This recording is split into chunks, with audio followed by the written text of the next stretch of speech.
জিনরা কিন্তু রাসূল সাল্লাল্লাহু আলাইহি ওয়াসাল্লামেরও ক্ষতি করার চেষ্টা করেছিল। আল্লাহ রাসূল সাল্লাল্লাহু আলাইহি ওয়াসাল্লাম ওটাকে ধরেছিলেন, ধরে মসজিদের খুঁটির সাথে বেঁধে রেখেছেন। নামাজের মধ্যে জিন আমাদের নবীকে ডিস্টার্ব করেছিল, আল্লাহ রাসূল ওই জিনকে ধরেছেন, ধরে খুঁটির সাথে বেঁধে রেখেছেন। তারপরে তার মনে পড়লো সুলাইমান আলাইহিস সালামের কথা। সুলাইমান আলাইহিস সালাম বলেছিল আল্লাহকে, আল্লাহ আমাকে যে ক্ষমতা তুমি দিয়েছো, আমার পরে কাউকে এই ক্ষমতা আর দিও না। আর সুলাইমান আলাইহিস সালামকে আল্লাহ পাক জিন জাতিকে অনুগত করে দিয়েছিলেন। সুলাইমান আলাইহিস সালামের নির্দেশে জিন জাতি বিভিন্ন কাজ করত, এমনকি সমুদ্রের মধ্যে ডুবুরির কাজও করত, সমুদ্রের ভিতর থেকে রত্ন বের করে নিয়ে আসতো। এগুলো কিন্তু অলিক রূপকথা নয়, সত্য ঘটনা। তখন নবী সাল্লাল্লাহু আলাইহি ওয়াসাল্লাম বললেন যে আমার ভাই সুলাইমানের কথা আমার মনে পড়ে গেল, তাই আমি জিনটাকে ছেড়ে দিলাম। তো আল্লাহ পাক জিন জাতিকে সৃষ্টি করে এই পৃথিবীতে পাঠানোর পর তারা এরকম ফিতনা এবং ফাসাদ সৃষ্টি করার পরে আল্লাহ পাক ওদেরকে ধ্বংস করে দেন। আল্লাহ রাব্বুল আলামিনই প্রথম, আল্লাহ পাকই শেষ। আল্লাহ পাক প্রকাশ্য, আল্লাহ পাক গোপন। ওয়া হুয়া বিকুল্লি শাইইন আলিম। আল্লাহ পাক বলছেন তিনি প্রত্যেকটা বিষয় সম্পর্কে জ্ঞানী। সূরা হাদিদ আয়াত নাম্বার 3। তো আমরা বুঝতে পারছি যখন কোনো কিছু ছিল না তখন আল্লাহ রাব্বুল আলামিন ছিলেন, আবার যখন কিছু থাকবে না তখন আল্লাহ পাক থাকবেন। কুল্লু মান আলাইহা ফান ওয়া ইয়াবকা ওয়াজহু রাব্বিকা যুল জালালি ওয়াল ইকরাম। সমস্ত কিছু ফানা হয়ে যাবে, শুধুমাত্র আল্লাহ রাব্বুল আলামিনের সত্তা, জাত এটা বাকি থাকবে। তার মানে আল্লাহ পাকই শুরু, আল্লাহ পাকই শেষ। আল্লাহর কোনো শুরু নাই, আল্লাহর কোনো শেষ নাই। এখন কেউ যদি প্রশ্ন করে যে আল্লাহ সব কিছু সৃষ্টি করেছেন, তাহলে আল্লাহকে কে সৃষ্টি করলো, নাউজুবিল্লাহ?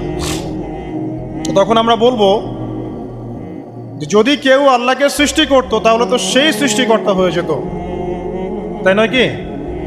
এভাবে এক এক করে যদি আমরা পিছনের দিকে যেতে থাকি তাহলে একটা পর্যায়ে গিয়ে তো আমাদেরকে থামতে হবে। তো আমরা যেখানে গিয়ে থামছেন সেটাই হচ্ছে আল্লাহ রাব্বুল আলামিন। আল্লাহ পাকের আগে কিছুই ছিল না, বরং অতীত, বর্তমান, ভবিষ্যৎ এটা সময়ের মধ্যে আছে, যে সময়ের মধ্যে আমরা বাস করছি। আল্লাহ রাব্বুল আলামিনের কাছে এরকম অতীত, বর্তমান, ভবিষ্যৎ কিছু নাই। আল্লাহ রাব্বুল আলামিন একা ছিলেন, তখন কিছুই ছিল না।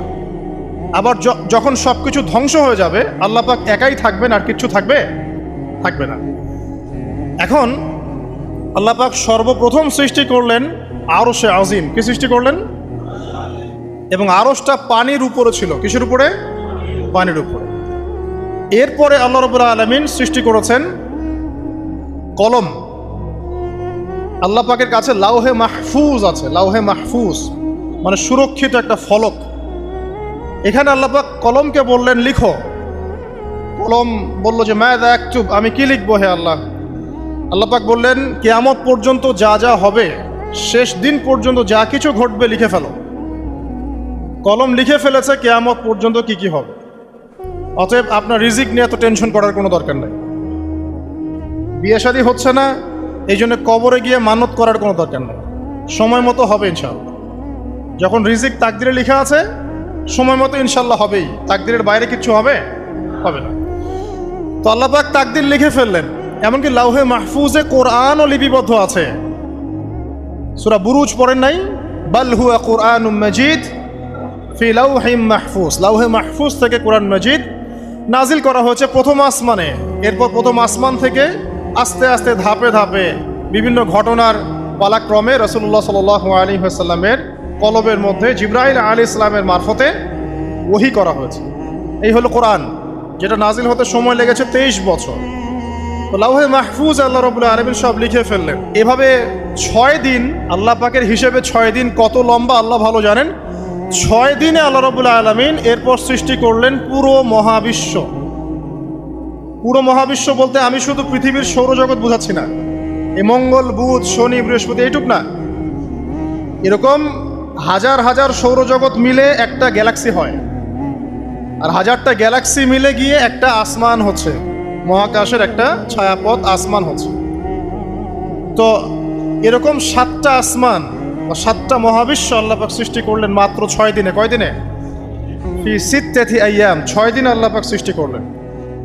এরপর আল্লাহ রাব্বুল আলামিন প্রত্যেক মহাকাশে তার যার যার কাজ সেটা দিলেন। যেখানে যেখানে মাখলুক সৃষ্টি করা আল্লাহ পাক করলেন। আল্লাহ রাব্বুল আলামিন মালায়েকা সৃষ্টি করলেন নূর দিয়ে, কি দিয়ে? আলো দিয়ে। আলোর মধ্য দিয়ে আল্লাহ রাব্বুল আলামিন ফেরেশতা সৃষ্টি করলেন। আল্লাহ পাক জিন সৃষ্টি করলেন। জিন কি দিয়ে? আগুন দিয়ে। একদম যেটা উত্তপ্ত আগুন, লাল আগুন, সেই আগুন দিয়ে আল্লাহ পাক জিন জাতিকে সৃষ্টি করলেন। সৃষ্টি করার পর আল্লাহ রাব্বুল আলামিন জিন জাতিকে পৃথিবীতে পাঠিয়েছেন। কোথায়? আর এখন মানুষ পৃথিবীতে যা করছে, জিন জাতীয় কিছুটা এরকমই কাজ করেছিল, বরং তার চেয়েও হয়তো বেশি করেছিল। পৃথিবীতে সে ফিতনা আর ফাসাদ সৃষ্টি করেছিল। এক পর্যায়ে আল্লাহ রাব্বুল আলামিন জিন জাতিকে ধ্বংস করে দিলেন। কিছু কিছু জিনকে আল্লাহ পাক অবশিষ্ট রাখলেন, যেগুলো পাহাড়ে, পর্বতে, বিভিন্ন জায়গায়, সমুদ্রে আশ্রয় নিল। পাহাড়ি এলাকাগুলোতে জিন থাকে, গভীর সমুদ্রে জিন থাকে, হ্যাঁ, জঙ্গলে জিন থাকে। এরকম কিছু জায়গা আছে, এগুলোর মধ্যে জিনরা থাকে। তো ওদেরকে ডিস্টার্ব করতে গেলে সমস্যা, আপনাকে ধরে ফেলবে।